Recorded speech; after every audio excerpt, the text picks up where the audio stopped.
Hey there, since I wasn't able to be there with you in person today, I wanted to talk to you a little bit about the home sleep test device. The home sleep test device, I think, would benefit your practice in a variety of different ways.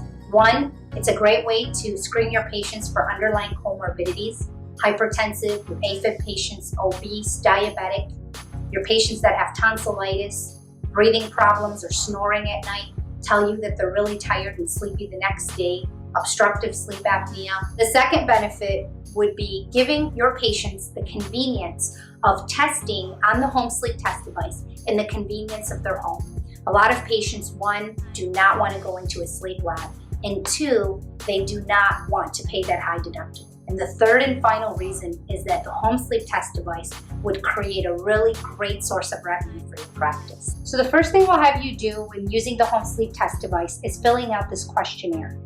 These numbers here on the right. And if the patient has a score of 6 or over, then the patient qualifies for the home sleep test device. Here it shows how it's worn when the patient has the device on their head when they're sleeping. As you can see, ARES is a nasal cannula and the part that goes on the patient's head.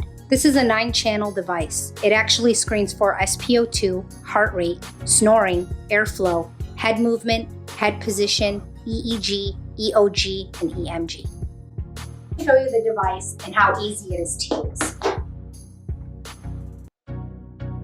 So the way the home sleep test device works is it's all iCloud based. So basically we would give you access to an online portal where your medical assistants would have a username and password that they would log into every day to screen patients.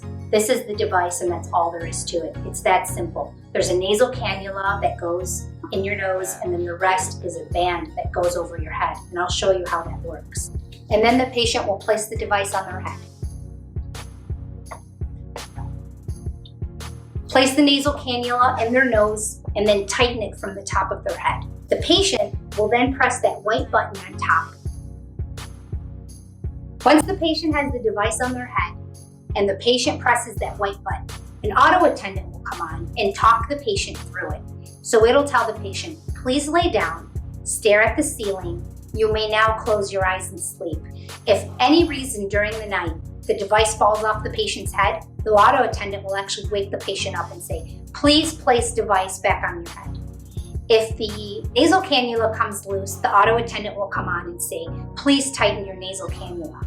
This is the reason that the ARES home sleep test device has a less than 1% failure rate, because of the fact that we have an auto attendant that ensures that things get done properly and that it doesn't fall off the patient's head. The next day, when the patient wants to take it back, the device will actually turn off on its own. The next day, when the patient returns the device to the medical assistant will now remove all of the parts, and she's going to dispose of these parts. You have your headband, nasal cannula, forehead probes, and you are left with just this device. Now that you've put your device together for the next patient and you had them fill out the questionnaire and the financial responsibility waiver, you take this user guide, place it on top of the box, and you send the patient home with the device in this box.